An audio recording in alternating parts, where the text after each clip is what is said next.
channel. My name is Carly Stevens. I'm the author of the young adult fantasy Firian Rising, and this is English Nerd. So today I wanted to talk about allusions, not illusions like things that trick the eye, but allusions with an A, which are passing references that one work makes to another. One of the cool things about progressing in English is that, generally speaking, you are able to understand more about not only more complicated works, but you're able to understand more of those works that maybe you read when you were younger as well, because you learn as you go. Your vocabulary gets bigger, and you understand what the later works are referencing. Now, not everybody has the opportunity or the benefit of knowing what some of these major allusions are.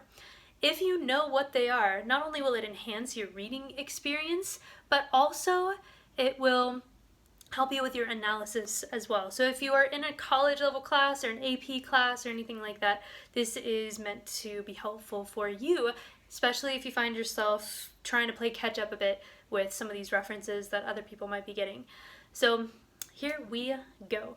There are three major things that the Western canon, at least, which is what I specialize in, refers back to, that they allude to. Now, of course, there are many things that are alluded to. It gets kind of overwhelming. There's no way that you can know every single allusion that everybody's making. So I'm just narrowing it down to the big three. And I'm going to show you specific examples of what each of these look like, so hopefully you'll be able to spot them when they come up. And this is a when, not an if. These are the big three for a reason. Okay, first one is the one that is referenced the most often, and it is not only for symbolic significance, but it's because of the mental furniture of the culture. So the number one is the Bible. There are tons of biblical allusions in works not only that are Christian or Jewish, but also ones that are frankly anti-religion. It's a way to, it's almost like a shorthand to express different ideas. So references to the prodigal son, or Adam and Eve, or the Good Samaritan, or these different stories, the crucifixion and resurrection of Christ, that's a big one for obvious reasons. Those come up again and again. So I'm going to show you in just a few different works what that might look like.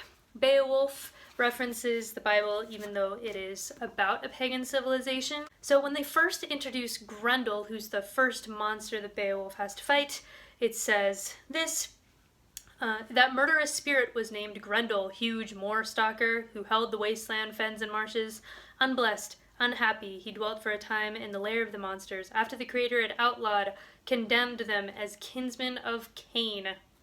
For that murder, God the Eternal took vengeance when Cain killed Abel. So we have this clear allusion, this clear reference to the Cain and Abel story in the Bible.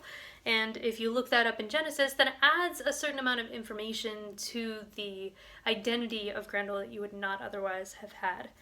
A very different sort of reference. I didn't have a smaller version. I thought I might have some book of poetry. Nah. Had to use this massive thing to find another example that I was specifically looking for. And that is In the Second Coming by William Butler Yeats. It's a very dark poem, but it ends with, and includes throughout, biblical references. So, of course, The Second Coming, the title itself is an allusion to the Bible and the second coming of Christ. But here in the 1920s, he was not feeling very hopeful about anything that was coming up. So the last few lines of the poem go like this: the darkness drops again, but now I know that 20 centuries of stony sleep were vexed to nightmare by a rocking cradle, and what rough beast, its hour come round at last, slouches toward Bethlehem to be born. So, toward Bethlehem. Bethlehem is the birthplace of Christ, so obviously there's a clear correlation there to a sort of second coming. There's just so much that you can glean from these things. Or it could be a direct verse. Now, you don't need to know all biblical verses in order to appreciate a biblical allusion. I certainly don't have the whole Bible memorized. However, there are places like in A Tale of Two Cities where you get a specific verse that is referenced for a reason that is clearer once you understand the context of that verse. So in this, the only verse that's directly quoted is the words of Christ. It's the part where Christ raises Lazarus from the dead, and he says, "I am the resurrection and the life." So there you go. 3 references from very different works. The second major category that is referred to is classical mythology. So I'm talking about Achilles, I'm talking about Zeus, I'm talking about the Cyclops, all those characters and myths. Right now, Hades and Persephone is really a popular one to refer to. That is a huge touch point for many works. So lots of allusions there. For example, another Tale of Two Cities example. Instantly, Madame Defarge's knife was in her girdle. The drum was beating in the streets as if it and a drummer had flown together by magic, and the Vengeance, her best friend, who has the perfect name, uttering terrific shrieks and flinging her arms about her head, like all the 40 Furies at once, was tearing from house to house, rousing the women. So the connection to the Furies is perfect as well, because in classical mythology, the Furies were the hellish monsters that would go after those who had committed the worst of sins and would essentially track them down until they were killed and dragged to hell. So it's very dark, but it's a very apt reference, especially for the Vengeance here in this part of the story. I found out that I did not have a copy of Paradise Lost. I feel like I have to have one somewhere around here. I've taught it for a long time, but the copy that I use is at school.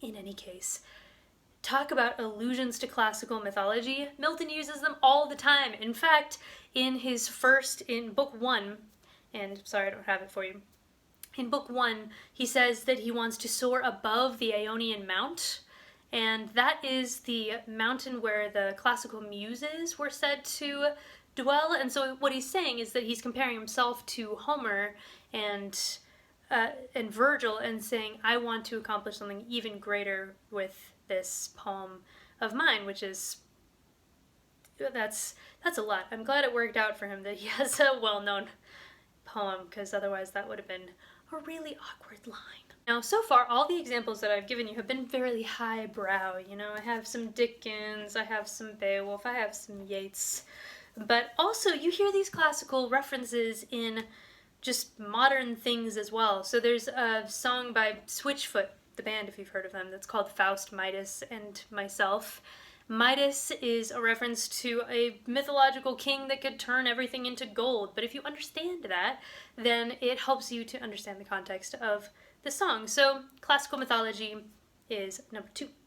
Number 3, and this should not surprise anybody, is Shakespeare. Again, this is just the Western canon. I don't think Shakespeare is referred to as frequently in more Eastern literature, but I do have an example from Russian to start things off here.